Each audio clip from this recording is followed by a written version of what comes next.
By the time you're considered for a promotion, there's usually already a shared understanding among the decision makers about who you are.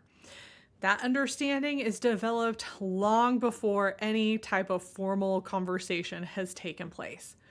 It's developed through all the meetings that you have attended and led, the routine decisions that you handled, the way that you responded under pressure, and even the level of consistency you demonstrated over time. Altogether, those repeated behaviors shape how you are perceived. You are building that perception every single day. And often you're not fully recognizing how much it's influencing what becomes available to you next in your career. Welcome to Control Your Career. I'm Julia Toothacre, your strategic career consultant, and I'm so glad that you're here. This season is all about career leverage, how your career evolves once credibility is established and you're ready for more strategic positioning. In the last episode, we talked about internal capability and skills. In this episode, we are talking about how those capabilities are experienced by other people.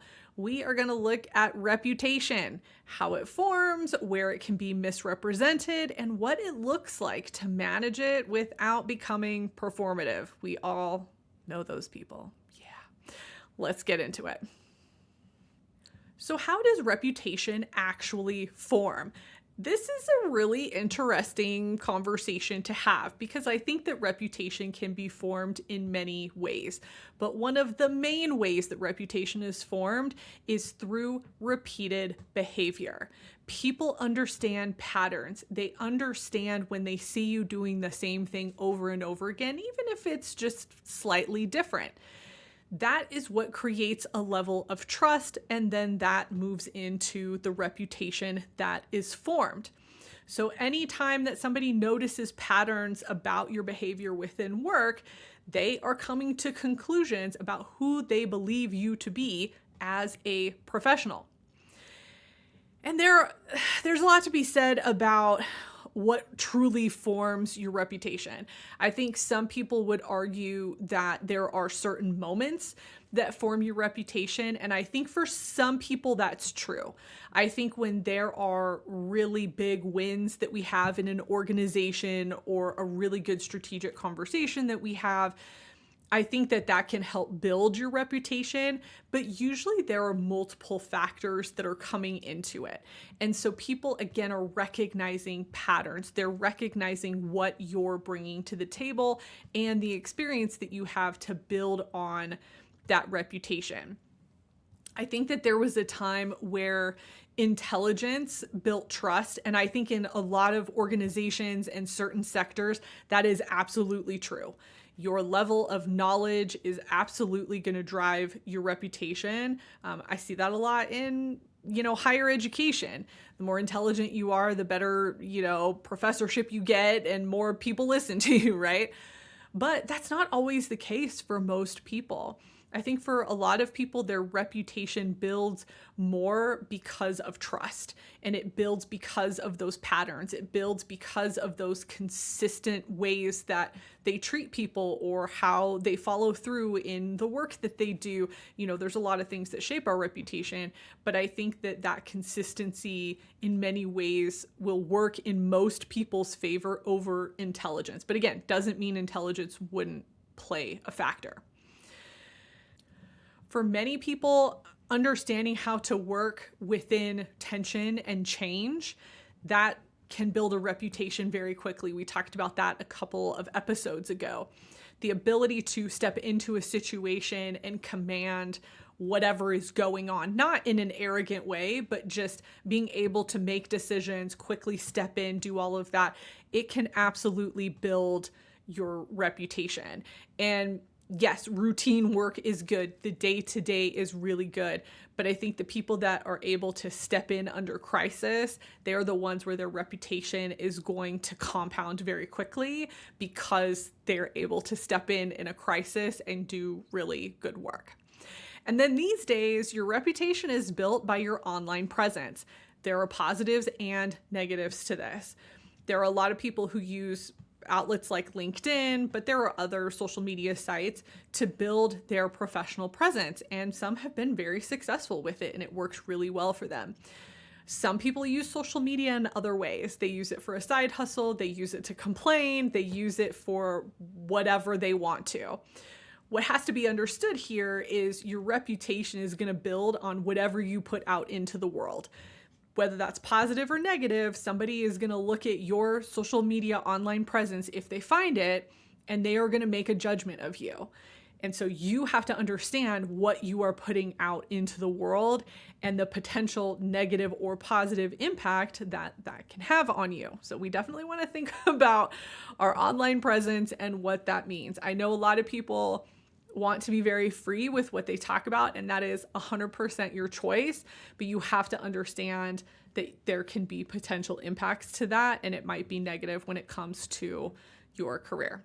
So one thing I want you to ask yourself is, if your name came up in a discussion among leadership, whatever your closest leadership group is to you, what are the words or phrases that they would use to describe you? How well do they know you? How well do they know the work that you've done? What do you believe your reputation is in their eyes? And I want you to be really honest about that with yourself, okay? One thing to remember is that reputation is not neutral. This is a topic that I think is going to be hard for some people to really come to terms with, but we have to talk about it. So much of our reputation is shaped by context. It's influenced by culture, power, bias.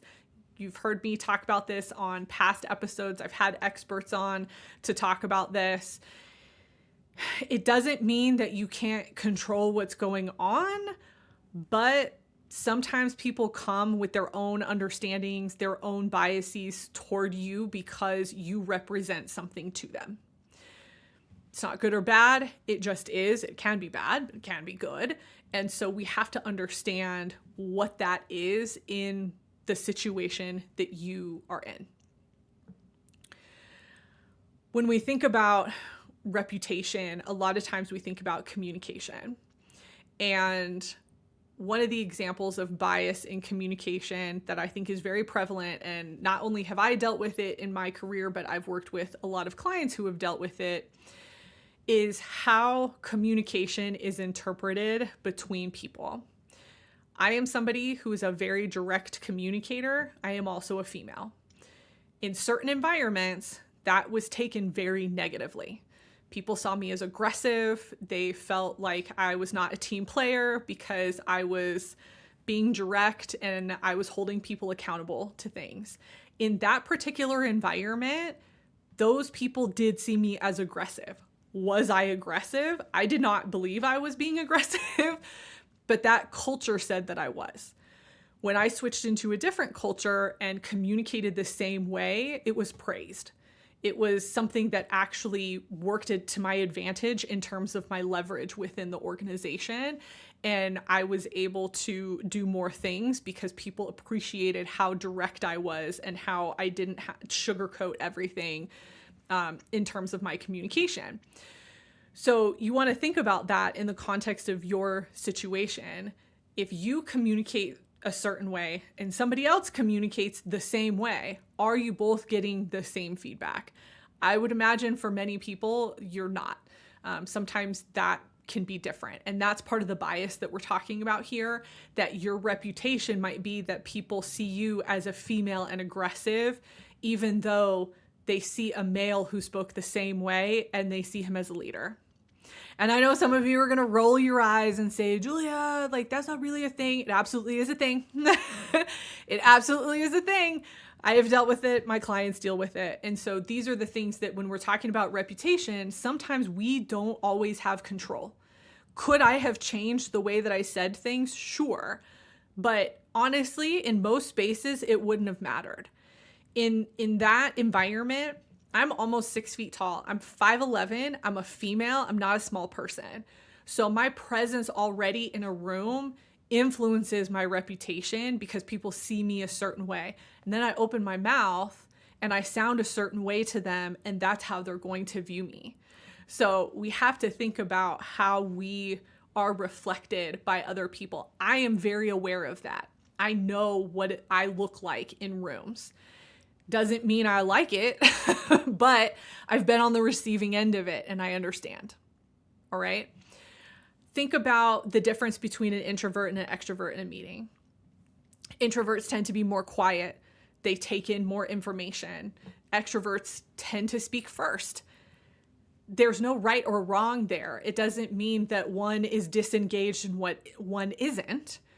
But depending on what the room values, depending on what the culture values, depending on what the leadership values, will depend on how those people are perceived.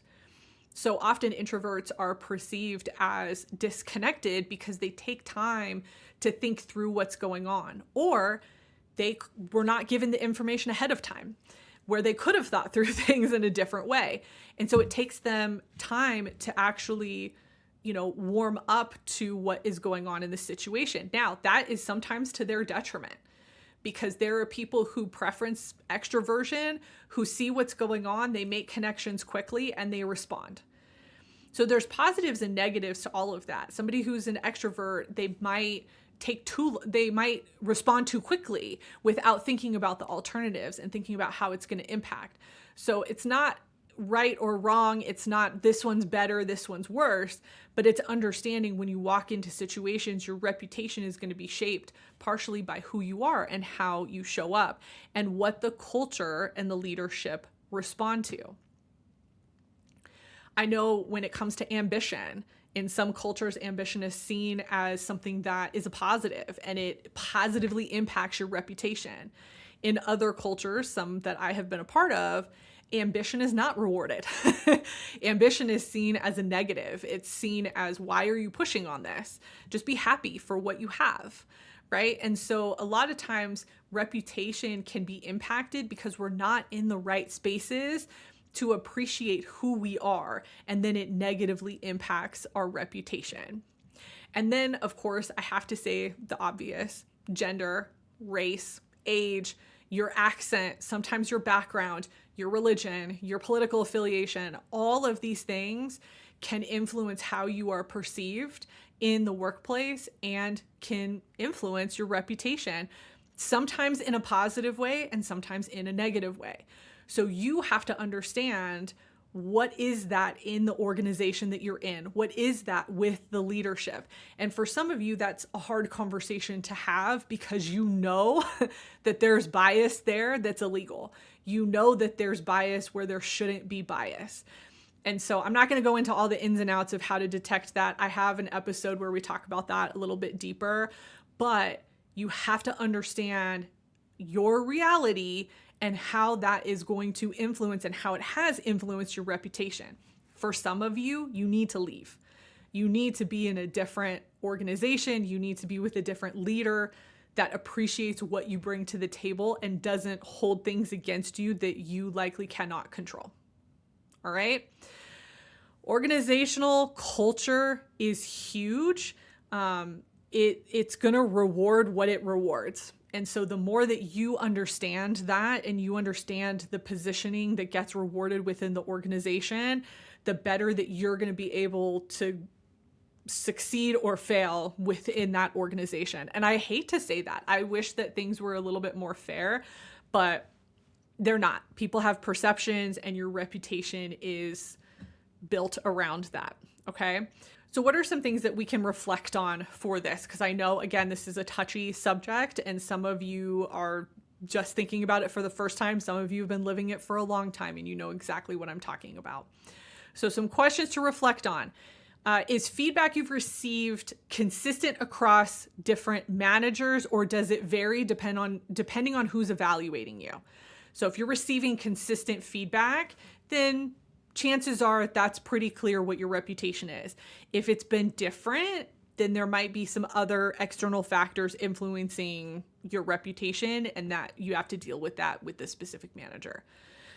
Are you being evaluated against clear standards or against personality expectations? We have all heard about the personality hires. That is something that went around social media and is still something I see today. That's very real. Some people are hired specifically for their personality, not for their output. It's not good or bad. It just is. And you have to understand if you're being reviewed against that, because for some of you, you're not going to meet those personality expectation standards, and then you're going to be treated differently. So it's really looking at how is everybody being treated, and are they being treated fairly when it comes to evaluations. Are you adjusting your behavior strategically, or are you changing yourself to fit? I did this for many years. I changed my behavior because of the environment that I was in, and I knew that different behavior was rewarded better. I hated it. It led to burnout. It did not work out well for me. I do not recommend it. So some of you need to take a step back and go, am I being authentic? Am I being myself, or have I changed myself because of the work context and the culture that I'm currently in? And then finally ask yourself, is this a skill issue, a perception issue, or an environment issue? Right? When it comes to reputation, it's going to hit one of those things. And so being able to take a step back and go, okay, I see the gap here, I see the gap here, or I understand where I have control and where I don't, then that's going to help you be able to move forward a little easier when it comes to building or possibly rebuilding your reputation. You have to remember that you can only influence your behavior. You cannot influence other people. You do not have control over other people's behavior and over their bias. And so we have to be realistic about what is going on and then figure out the next best steps for you depending on the situation. Okay, let's talk about gaps. There are gaps in our reputation generally between what we are intending and what the actual experience is. And so this is where I see a lot of professionals fall into, oh, I have a good reputation, but I'm not getting promoted. Oh, I work really well with people, but I'm not being asked to be on this project. So people think that they have a good reputation because they're doing certain things, but then the actual experience doesn't quite add up, okay? So this goes into the idea that you might not be known for the thing that you think that you're known for. And so we have to figure out what that looks like. So just because you have really good intentions does not mean that your intention is having the impact that you want it to have. So we have to control that narrative a little bit more, okay? Sometimes people who are really independent can have some issues with reputation. And that's because they are choosing to work independently versus working on a team. And in team environments, they become very disconnected. And so that's the reputation that they're known for, even if their work is really high quality. We've talked about this over and over again. Just because you produce good work does not mean that anybody knows, does not mean that it's impacting your reputation in a positive way, it does not mean that it's increasing your leverage. So you have to understand what levers to pull when it comes to this so that your reputation is positive, right? And some of you are ignoring it because you don't want to play the game, quote unquote. But it's really not about playing the game. It's about being intentional with the messaging, right? And again, just because you are intentional does not mean it's going to happen. So we have to be really aware of that. I think a lot of times my clients who are really detail oriented and a little more on the IC route, individual contributor route, they are the ones that I see struggle with this a little bit more because they're so narrow in their focus and they just want to do their job and they want to show up, do their job and leave. I love that. If you are somebody that's like that, cool. Love that for you. But that means that you are negating the strategic thinking that you need in order to position yourself well and have the right reputation to get you to where you want to be in your career. If you are where you want to be, then this is a moot point. We don't need to talk about it. But if you want more, if you want to move ahead, then you have to be building those pillars of your reputation in order to move forward. And it has to be strategic thinking. We can't be so narrow in our work that we forget what's going on around us and we don't show up well to the different things that are going to influence that reputation. Okay, so one of the things that I want you to think about when it comes to this section, when was the last time that you asked somebody how they experienced working with you? So if you are on a team of people right now, especially if it's a team that's brought together and not always together, this is a great opportunity to just get some feedback from your peers and say, hey, what was this experience like? What did I do really well? Where can I improve?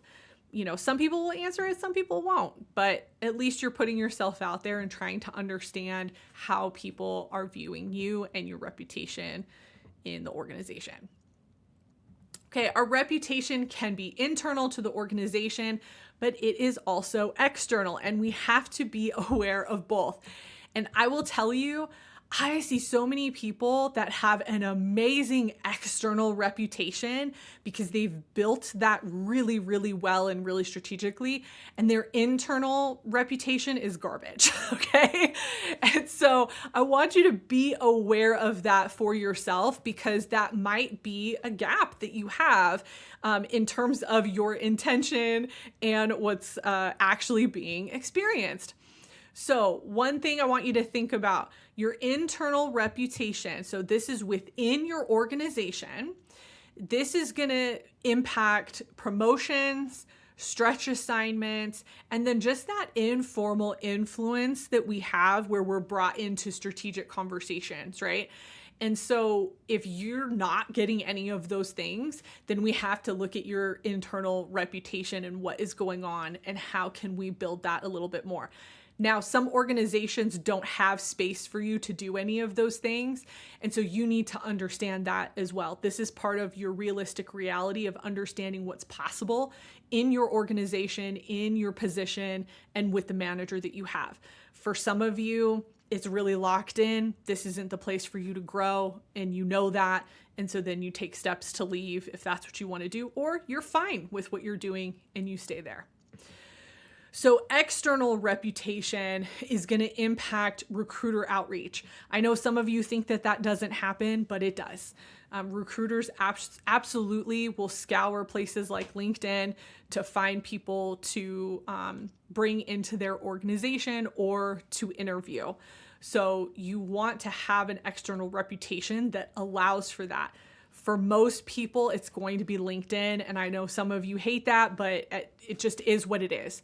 You can do LinkedIn well, especially if you're in a niche area. That works a little bit easier.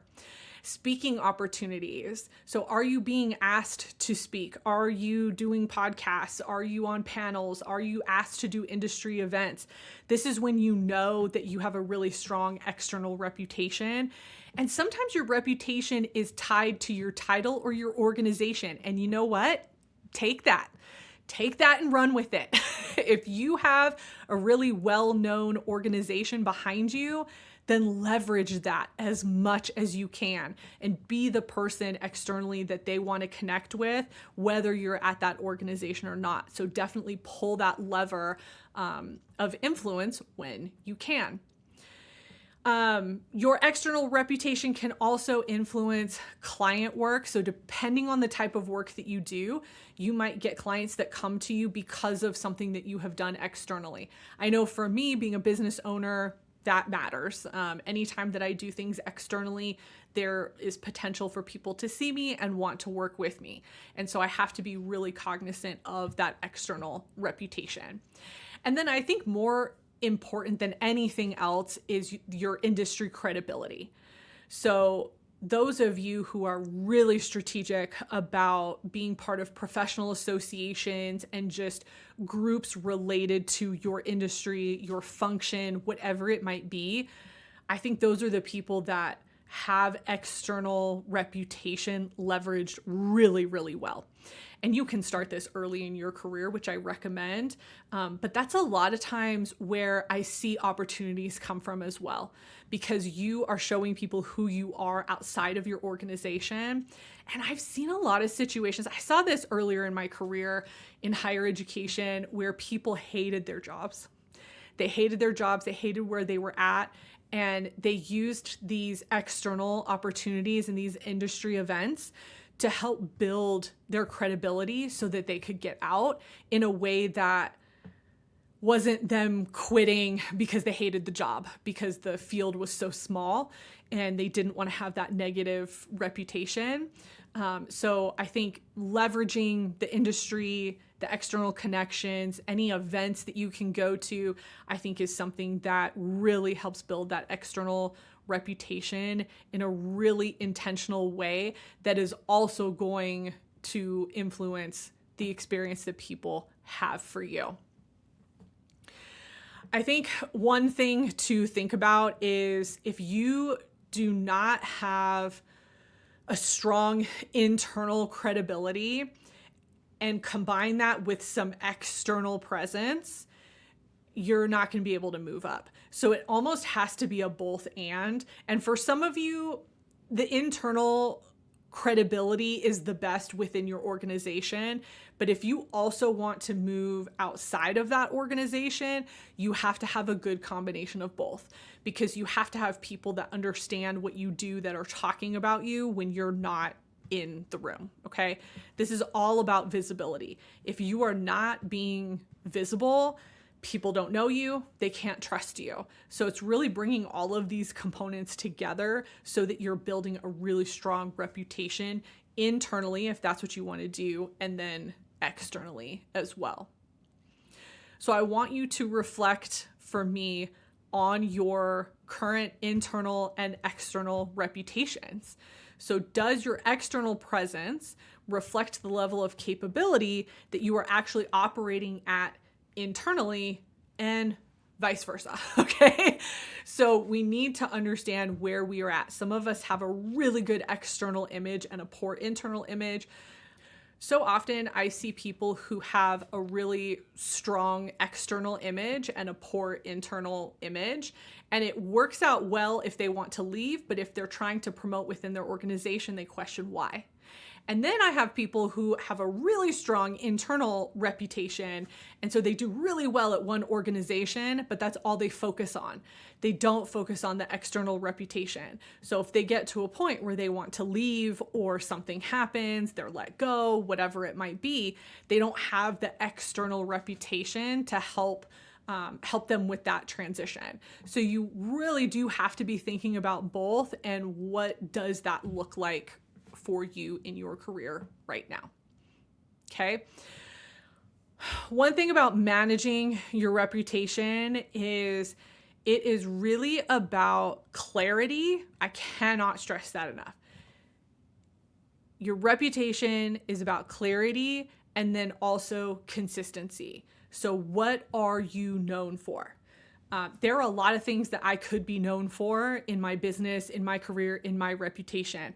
But I have been very intentional about crafting what I want people to know and how I want them to know about me.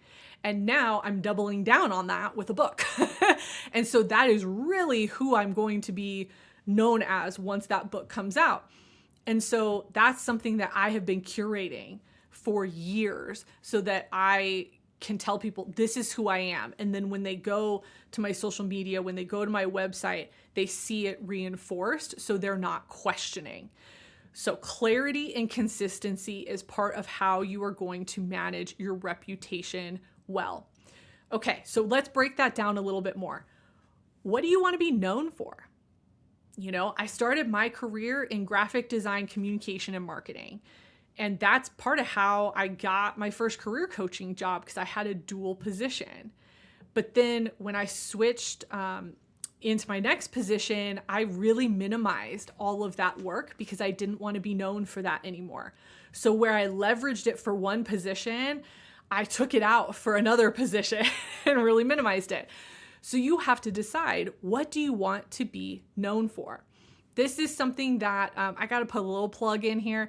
If you want some more clarity around that, my clarity of self option, I think, is actually really helpful. And I've worked with a lot of people to help figure out what do you want to be known for, and then what skills and traits, and personality traits do you have that describe who you are. So just think about that.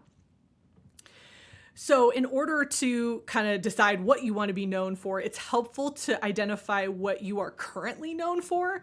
And that doesn't mean that that's the thing that you have to be known for. So a lot of times we fall into skills and qualities because we do happen to be very good at them, but we don't want to do them anymore. We don't want to be known for them. So then you have to manage the expectation and you have to shift away from that, which actually can be very challenging for a lot of people. You have to recognize the bias. We talked about this earlier in the episode. You have to understand where bias might exist. You have to understand in your current situation, in your industry, in your function, where there might be some bias and how it could potentially impact you. And then you make a decision on what you're going to do about it, if anything. For some of you, you're not going to do anything. But for others of you, you might take steps to change or to find cultures that fit better, organizations that fit better for you, depending on what biases you do see. And then also, when you're managing your reputation, I think deciding whether or not it's worth it to change your behavior. I think this is a really hard decision to make because sometimes we want to stay in an organization for a particular reason. This is a lot of times a values conflict. I really do not recommend changing yourself dramatically. I felt like I had to change myself a lot for the environment, for some of the environments that I was in, and I ended up leaving those environments. So if you feel like you have changed or you have to change to fit the environment, I would encourage you to start looking for a different environment. I think that is really the best option. But if you've noticed that your behavior has changed, then you want to document how and decide whether or not that change is okay and whether or not you can manage it. Because some of you are working outside of your preferences and that is draining your energy a lot. So that's just something to actually think about. Okay, for managing your reputation, I want to give you some specific action steps, kind of wrapping up this section. So I want you to write down 3 words that you want associated with your name. Again, I'm going to make a plug for clarity of self. That's something I do to help people do that. Then I want you to ask 2 trusted colleagues how they would currently describe you. So this is somebody that's working with you right now, not somebody that worked with you 5 or 10 years ago. I want you to compare those lists. And I want you to identify a behavior that you want to adjust first, okay? And identify one area where your environment, not your behavior, might be the real issue. So I want you to really take a step back on this and dig into, what do I want to be known for? What do I want to double down with that's consistent across these 2 lists? And then also recognize, again, the environmental influence and what that could look like. All right. Remember, reputation develops through repeated behavior and different opportunities that we get throughout our career, especially when change or crisis is involved in some way. It is usually going to be influenced long before any kind of formal promotion or opportunity happens. You have to get on top of your reputation very early, especially if you have been with an organization or want to stay with an organization long term. You can't control everything. I know my whole thing is control your career. And yes, we do want to do that, but you cannot control other people. You cannot control their bias. And in a lot of ways, you can't control the culture that you're a part of. So what you can do is you can look at the patterns in your behavior, and you can decide if those patterns and the behavior and the traits that you are bringing to the table work for you and work for that environment. So again, take time this week to think about who you are, what's associated with you, who are you associated with, all of those things. Get that comparison, and then really do a good look at your reputation internally as well as externally. I want you to focus on reinforcement where you know that you have some positive levers to pull. And then also just come to terms with the fact that there are some things that you can't control, and you have to make a decision of whether or not it's worth it to stay because of those things. There are behaviors you can change that make sense for the environment in order to bolster that reputation. So make your choices on what that's going to be for you. Remember, this does not have to be big changes. We can make small little changes in order to influence how people view us in the future. All right. Next episode, we are going to be talking, I think, about visibility, or some version of that at this point. We are going to look at how you communicate your work in a way that strengthens your credibility without feeling performative. We're really trying to push against any type of performative behavior. We want everything to be authentic. We want to build that credibility. So we are going to continue on that vein in the next episode. If this was useful, please subscribe to the show so that you don't miss another episode. And if there's somebody that you know that could use this reputation talk, please share this episode with them. And I did reference quite a few things in this episode, and that is going to be linked into the blog post and show notes for this episode, so you can check that out if you want to dig a little bit deeper. I will see you next time, and remember, you control your career.